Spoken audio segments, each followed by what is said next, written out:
Ang kwentong ito ay hango sa totoong buhay. Karanasan ito ni Valentin. Taong 1963, Victoria, Mindoro.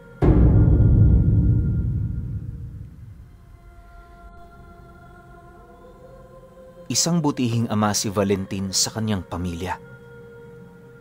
Lahat isinasakripisyo niya, alang-alang sa mga anak niya. Iisang bagay lang din kasi ang nais niyang mangyari, at yun ay walang iba, kundi ang mapabuti ang kalagayan nito kahit wala na siya. Bagaman may mga nagsiasawa na sa kanyang mga anak, hindi niya pa rin yung tinatalikuran tuwing yun ay nangangailangan. Ang ganun niyang pag-uugali ang mas lalong nagbigay daan upang maging malapit sa mga ito kahit yun ay tuluyan ng nakabukod sa kanyang puder.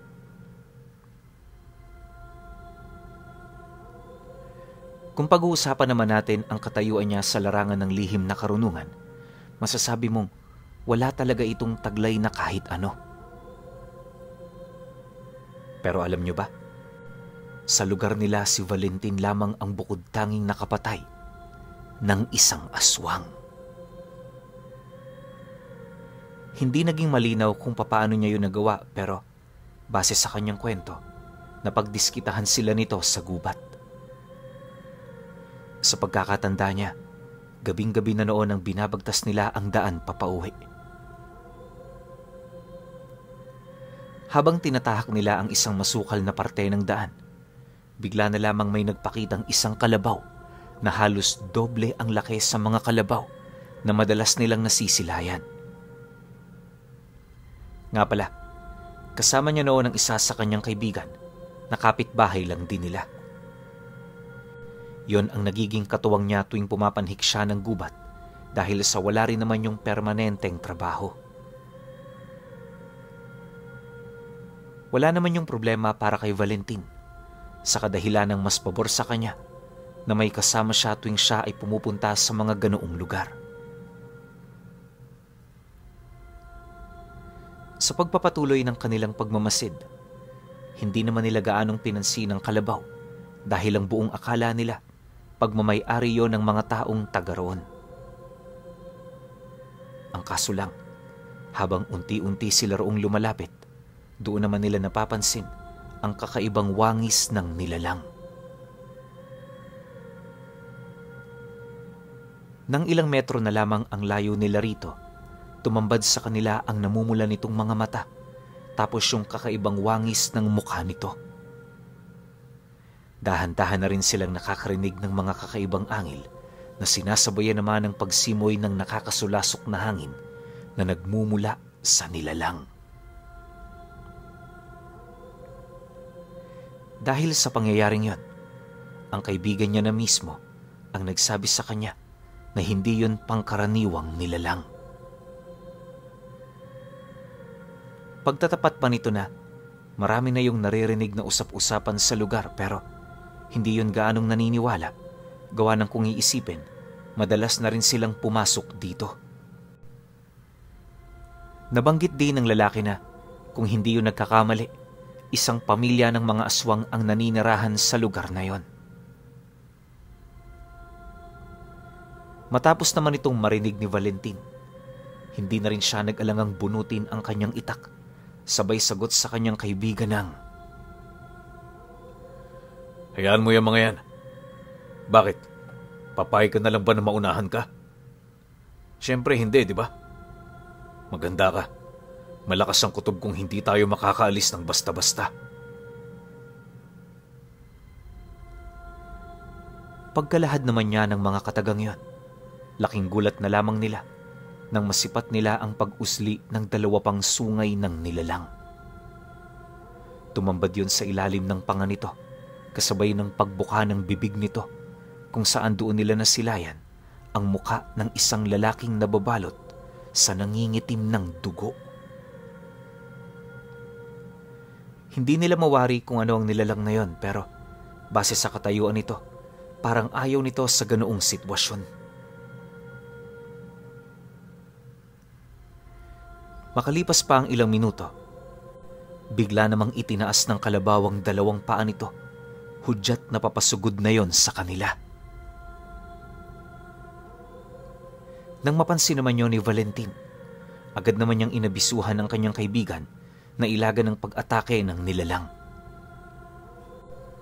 Sa loob ng halos 10 minuto nilang pag-iwas sa panunuwag nito, doon na nga sila nakahanap ng pagkakataon para yon ay undayan ng taga sa mga binti nito.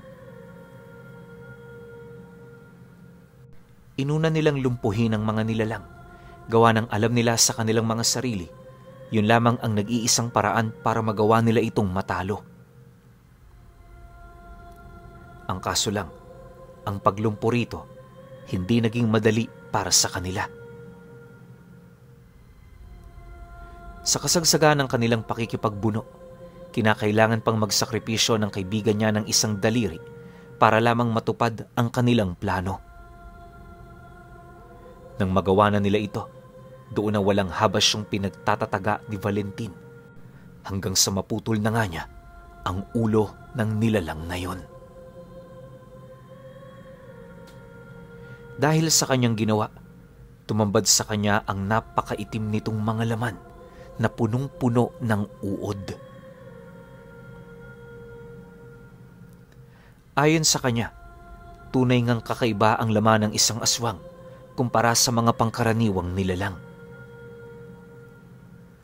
Habang pinagmamasdan niya kasi ito, pakiramdam niya matagal nang namatay ang nilalang na yon. Sa sobrang sangsang ng amoy nito, halos ikahimatayo ng kaibigan niya.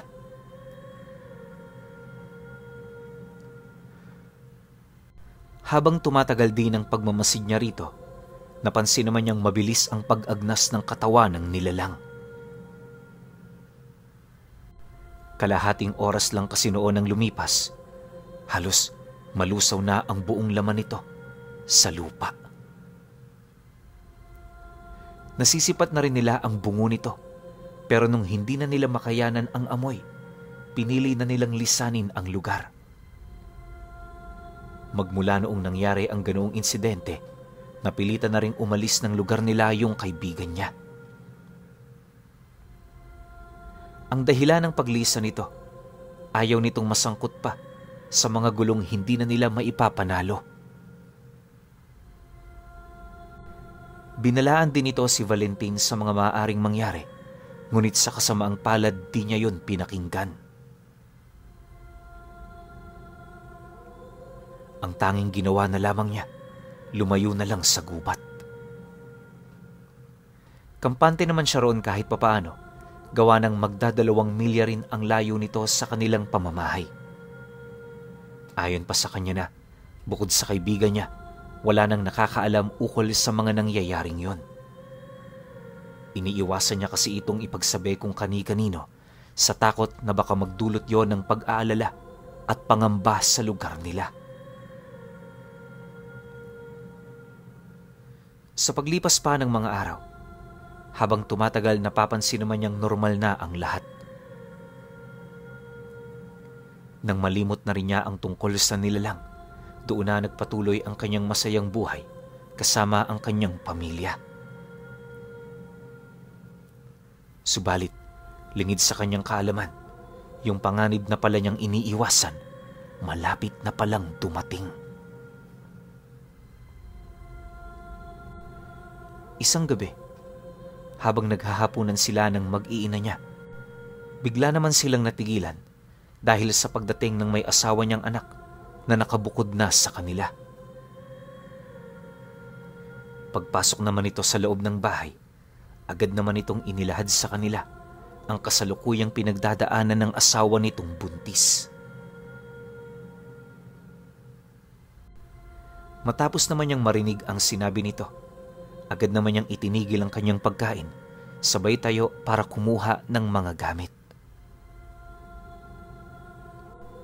Sa kasagsagan ng kanyang paghahanda, nabanggit naman ng anak niya ang tungkol sa mga taong magtatatlong araw ng pabalik-balik sa bahay nila tuwing hapon. Wala siyang ideya kung sino-sino ang mga ito, pero Base sa kanilang mga nakita, hindi yun likas na naninirahan sa lugar nila.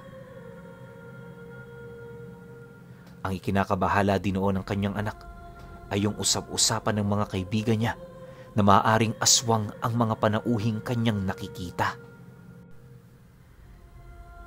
Dahil sa mga nalaman niyang yon, ito na ang pinagbasehan nito kung bakit nagkaroon ng karamdaman ng kanyang kinakasama.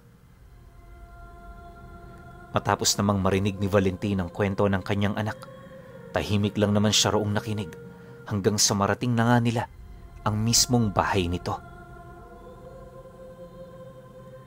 Pagdating nila sa lugar, unang bumungad sa kanya yung lalaking albularyo na nauna na nitong hinga ng tulong. Pagsilay naman ng albularyo sa kanya, agad naman itong kinumpirma na inaaswang nga ang asawa ng kanyang anak. Marami na rin yung ginawang paraan para mapigilan ng pag-atake ng nilalang, pero sadyang napakahirap nitong gawin. Pagtatapat ng albularyo sa kanya, kakaiba ang estilo ng mga nilalang na yon sa pag-atake. Hindi kasi ito sapilitang dumidikit sa kanilang pamamahay, bagkus ay gumagamit yon ng mga insekto para maipadala ang paghihirap sa asawa nito. Napag-alaman din ng albularyo na markado na ang tiyan nito, kung kaya't lubos siyang nababahala para sa ganoong sitwasyon. Aminado kasi yung nahihirapan nito sa panggagamot, lalo pat kapit na ang marka sa tiyan ng babae. Dagdag pa nito na, upang magamot ang ganoong karamdaman, kinakailangan nitong magpatulong sa kakilala nitong bantog na albularyo. Yun na lang din kasi ang paraang naiisip nito upang maalis ang ganoong kalakas na marka. Nang marinig naman ni Valentin ang sinabi ng lalaki, agad naman niya yung tinanong ukol sa lokasyon ng albularyong sinasabi nito. Pagkarinig naman niyang nasa karatig baryo lang ito, agad naman niyang inutusan ng kanyang anak na puntahan ng taong yon. Mariin niya rin yung pinaalalahanan, wag na wag yun doon babalik na hindi kasama ang matanda. Dahil sa kanyang sinabi, agad namang umalis ang kanyang anak. Paglabas naman ito ng bahay, hindi na rin sila nagdalawang isip pa na tingnan ang kalagayan ng asawa nito. Inakala kasi noon ni Valentin, hindi pa gaanong malala ang sitwasyon, pero pagpasok nila sa loob ng silid, doon bumungad sa kanila yung asawa nitong namimilipit na sa sakit. Kahit mahina lang din ang apoy ng gasera, kitang-kita niyang may itim nitong mga sugat na halos lumabas na sa balat nito. Yung tiyan din nitong 7 buwan na, walang patid sa paggalaw, na animoy may nilalang maliban sa sanggol ang naninirahan sa loob. Ayon kay Valentina, maliban sa mukha ng isang tao, may nasisipat din siyang mga matutulis na daliri na pilit lumalapat sa tiyan ng buntis, na parabang gustong-gusto na nitong lumabas. Dahil sa pangyayaring yon, nagdudulot naman yon ng matinding sakit sa panig ng babae, dahilan para gumawa yun ng mga bagay na hindi naman ito gusto. Bukod sa pamimilit, panay din ang pag-unat ng katawan nito habang walang patid sa kakapalo sa dingding ng bahay. May mga pagkakataon na ring inihahampas ng babae ang ulo nito sa dingding na siyang naging sanhi upang magkaroon nyo ng malalalim na sugat. Maya-maya pa, laking gulat na lamang nila nang biglang lumutang ang babaeng yon habang nakabuka ang bibig tapos nakadilat ang mga mata. Dahil dito, agad naman nila yung hinila pabalik ng higaan, pero bigo silang gawin ito. Masyadong malakas ang puwersang bumabalot dito na kahit anong gawin ng albularyo noon, hindi niya yun magawang mabasag. Pagkaraan pa ng ilang minuto, may narinig silang lumapag sa bubong ng bahay kung saan segundo lang din ang naging pagitan nang masipat nila ang gahiblang dila nito na dahan-dahang bumababa mula sa isang maliit na siwang. Pagpasok naman ng dilang yon sa bibig ng babae, unti-unti na rin yung lumaki tapos nagkulay itim. Kitang-kita rin nila ang animoy paghigop nito ng kung anong bagay na nagmumula sa loob ng katawan ng biktima.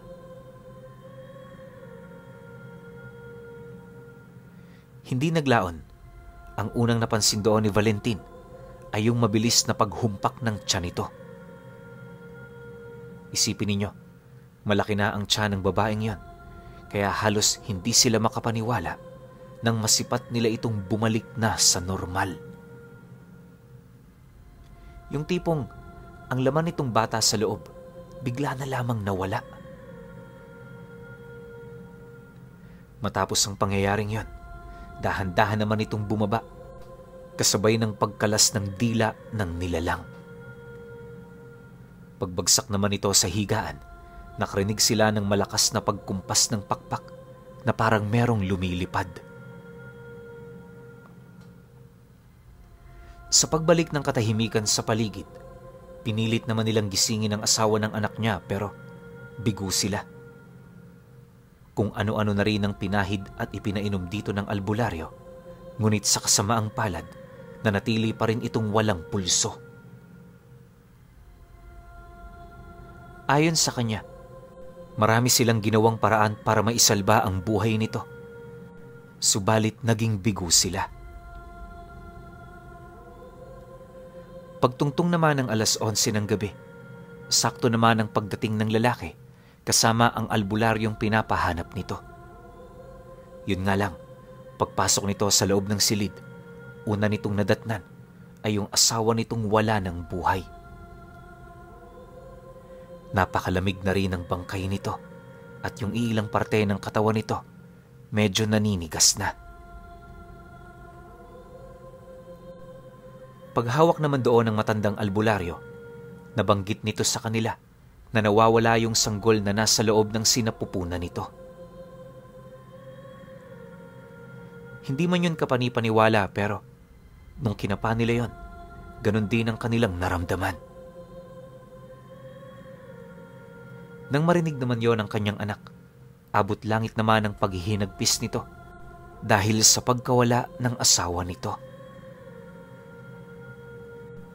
Agad naman yung nilapitan ni Valentin para payuhan. Sa abot din ng kanyang makakaya, hindi niya yun pinabayaan dahil baka kung ano pa ang maisip nitong gawin. Sa pagsapit ng sumunod na araw, nadatnan niya itong tulalang nakatitig sa tabi ng bangkay ng biyanan niya. Bagaman tahimik ang kanyang anak, bakas sa pagmumukha nito ang sakit na dulot ng mga nangyari. Ayon nga sa kanya na, hindi niya magawang lapitan ng anak niya noon, gawa ng wala siyang lakas ng loob para payuhan ito. Ang ikinakatakot niya kasi, baka pagsabihan siya nito ng kung ano, dala ng matinding galit nitong nararamdaman. Upang maging maayos naman ang lahat, muli niyang pinatawag ang dalawang albularyo para kausapin niyo ng masinsinan. Ang gusto niya kasing ipakita noon ay yung kagustuhan din niyang mabigyan ng hustisya ang asawa ng anak niya. Makalipas pa ang ilang oras na paghihintay, dumating na rin ang dalawa, alinsunod sa kanyang nais. Sa kanilang pag-uusap, nabanggit ng matanda, matagal nang binibiktima ng palihim ang buntis. Hindi naman kasi magiging ganun kalala ang mga pangyayari kung naging maagap sila. Di rin ito napigilang sisihin ng asawa dahil sa kapabayaan nito sa kanyang mag-ina. Masakit man yun para sa albularyo, ipinamukha talaga niyang may kasalanan din ito. Ayaw naman kasi nilang tanggapin ang paninisi nito, lalo pat huli na nilang malaman ang tungkol sa mga nangyari. Pagtatapat pa nito na, Ganun talaga ang kalimitang nangyayari sa isang buntis, lalo na kung napabayaan ng padre de pamilya. Dagdag pa nito, nagkataon lang ang mga pangyayaring yon, kaya wala silang karapatang ibuntun sa kung sino-sino ang kanilang nararamdamang galit. Matapos naman itong makapagwika, hindi na rin nagdalawang isip pa si Valentin na itanong sa matanda kung taga saan ang mga nilalang na ng biktima. Nang marinig naman ito ang sinabi niya, bigla namang kumunot ang noo nito, sabay sagot sa kanya ng, "Pansin kong may bahid ka rin ng presensya nila. Duda ko, madalas kang pumasok dati sa gubat kung saan sila namumugaran. Tama ka nang iniisip, sila ngayon. Pero wag mong isiping kasalanan mo ito. Likas na sa kanila ang kumain ng buntis. Ay, mas mabuti pa, mag-ingat na lang tayo sa susunod. Wala na rin naman tayong magagawa." Kasabay ng pagwika nito ay ang pagtanong naman ng kanyang anak ukol sa sinabi ng albularyo. Napagtanto kasi nitong may kaalaman siya sa kinaroroonan ng mga nilalang, kaya hindi na siya nito tinantanan hanggat hindi niya sinasabi ang totoo. Sa pagpapatuloy naman ng kanilang pag-uusap, wala na ring nagawa itong si Valentin kundi ang magsabi ng totoo. Nang marinig naman ng kanyang anak ang tungkol sa kanyang mga pinagdaanan, napamura lang naman ito na parabang sa kanya na nito ibinubunton ang lahat ng sisi.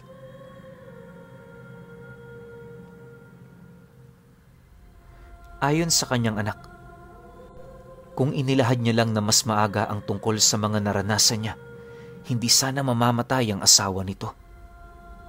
Dagdag pa nito na siya ang may kasalanan ng lahat kung bakit nangyari yon sa kinakasama ng anak niya. Matapos naman itong mailahad ang mga bagay-bagay, agad naman yung umalis sa pamamahay nito. Mag-iilang araw din yung hindi umuwi, kung saan nabalitaan naman ni Valentin na kasalukuyan yung nanunuluyan sa isa sa mga matalik nitong kaibigan. Upang hindi na mas lalong lumala ang sitwasyon, minabuti naman niyang hayaan na muna yon pansamantala. Dumaan pa ang mga araw. Nagpatuloy ang lamay ng asawa nito. Galit na galit noon ang mga magulang ng babae dahil sa hindi pagsipot ng kanyang anak. Wala naman noong mairason itong si Valentin sa kadahilan ng yun naman ang totoo. Hindi naglaon. Nang hindi na niya maatim ang mga masasakit nitong salita, nagdesisyon siyang puntahan na ang kanyang anak para kumprontahin ito.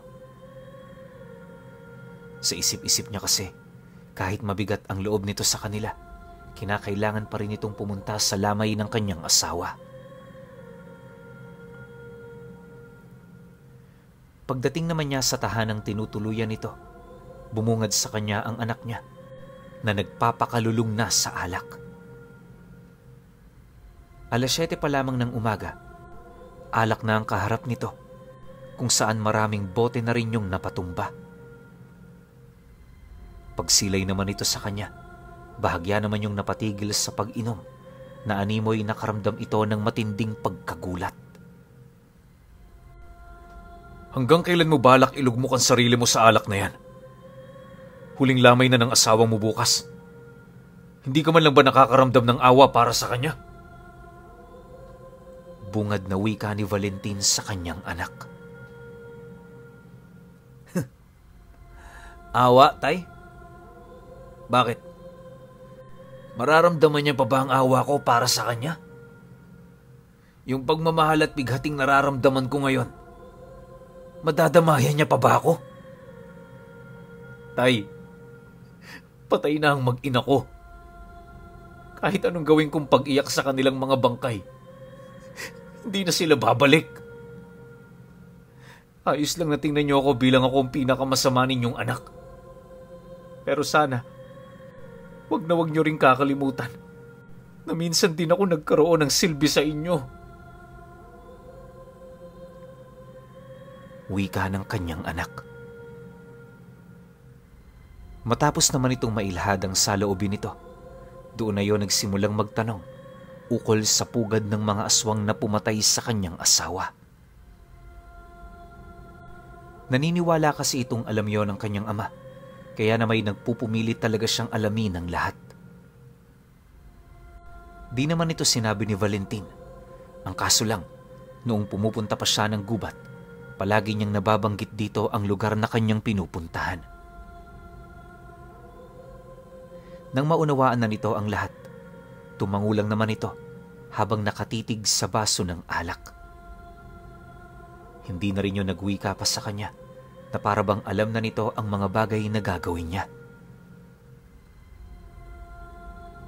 Dahil sa hindi naman yun makausap ng maayos ni Valentin, nagdesisyon siyang umuwi na lang para tumulong sa lamay ng kanyang biyanan.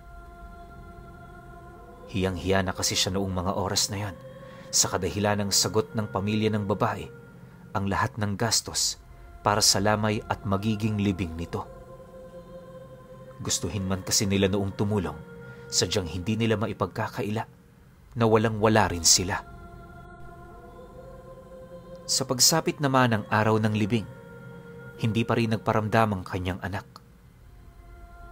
Dahil dito, pagpadala nila sa huling hantungan ng labi ng asawa nito, nangako ang pamilya ng babae na puputulin na nila ang anumang ugnayan sa kanilang pamilya.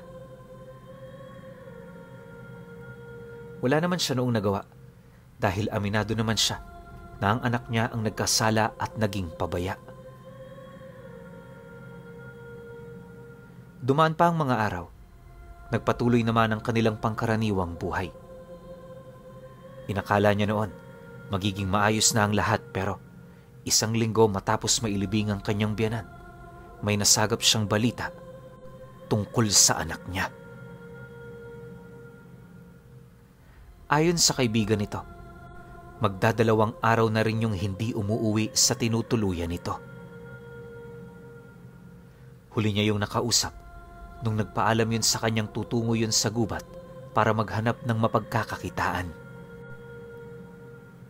Nang marinig naman niya ang sinabi nito, agad naman siyang napamura, gawa ng alam na niya kung saan yun pupunta. Matapos naman nilang mag-usap, hindi na rin siya nag-alangan pang tumungo sa lugar na yon. Ang kaso lang, pagdating niya sa loob ng gubat, wala siyang nakitang tao kahit isa. Panay na rin ang ginawa niyang pagtawag pero walang sumasagot. Akala niya hindi sa lugar na yon tumungo ang anak niya. Kaya ang ginawa niya, umusad pa siya ng ilang milya. Pagod na pagod man itong si Valentin, alang-alang sa kanyang anak, pilit siyang gumawa ng paraan upang yon ay mahanap. Ang kaso lang, inabutan na lamang siya ng gabi sa daan. Wala pa rin siyang nakitang bakas na makapagtutukoy sa mismong kinaroroonan nito. Dahil sa pangyayaring yon, napilitan naman siyang umuwi sa kanila ng bigo. Nanlulumo man noon para sa sinapit ng kanyang panganay, pinilit niyang magpakatatag. Ang pinanghawakan na lamang niya noon ng lakas, walang iba kundi yung mga anak niyang umaasa pa rin sa kanya. Akala niya babalik pa ito sa kanilang pamamahay, pero buwan na ang dumaan, wala pa rin itong paramdam. Dahil sa pangyayari, lahat sila nagkaroon ng matinding katanungan ukol sa pagkawala nito. Unti-unti na rin silang nawala ng pag-asa na makikita pa yon ng buhay. Kaya kahit wala na silang ideya sa kinaroroonan nito, nagdesisyon na lamang silang tanggapin na ang lahat-lahat. Sa tinagal-tagal kasing pagkawala ng anak niyang yon, dadalawang lugar lamang ang pwede nitong mapuntahan. Kung hindi yun napadpad sa ibang lugar, paniguradong patay na ito. Isang gabi, habang umiinom ng alak si Valentin sa labas ng bahay nila, may nakita siyang dalawang matanda na bigla na lamang bumungad sa harapan niya.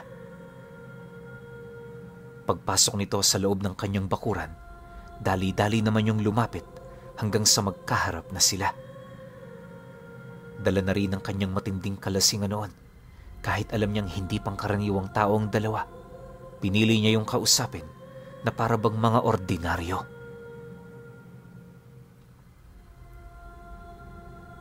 Sa kanilang pag-uusap, panay naman ang kanyang pagtawa kahit wala namang nakakatawa. Dahil sa ginagawa niya, agad namang nairita ang dalawa na siyang naging sanhi upang mapilitan na yung magtawag ng kasama.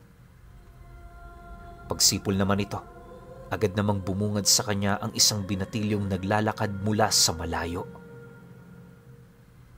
Noong una, hindi niya pa naaaninag ang mukha nito. Pero nang pumasok na yon sa loob ng kanilang bakuran, doon niya nakita ang mukha ng kanyang anak na napakalayo na sa dati nitong wangis.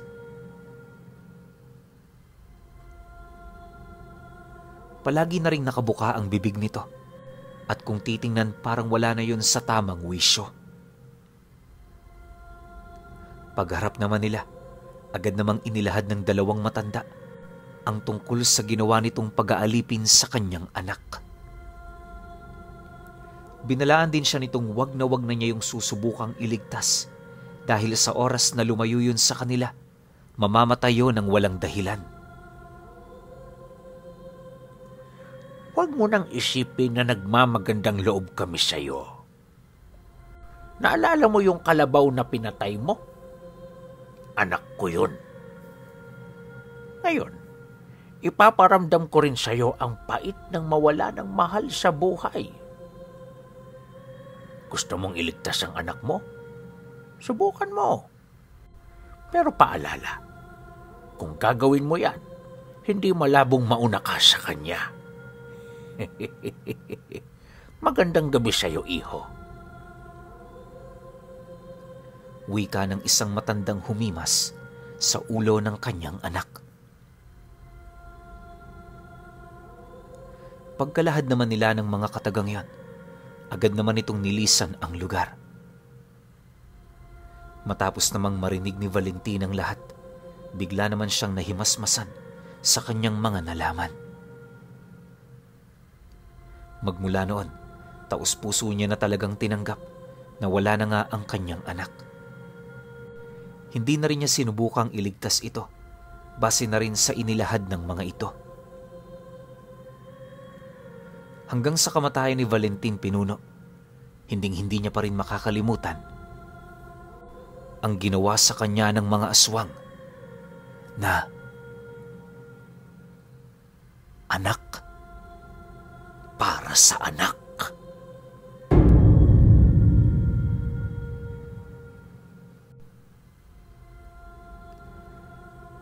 Okay. Opinyon ko sa kwento.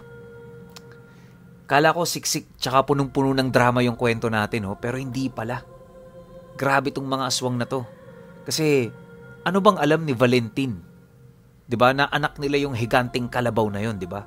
Kahit naman siguro sino sa atin, 'di ba? Gagawin yung bagay na ginawa rin ni Valentin kasi nga buhay na natin yung nakataya eh. Tapos lalo pa kay Valentin, inaasahan siya ng mga anak niya, 'di ba? Hindi mo talaga gugustuhin mamatay kapag may mga taong umaasa sa'yo.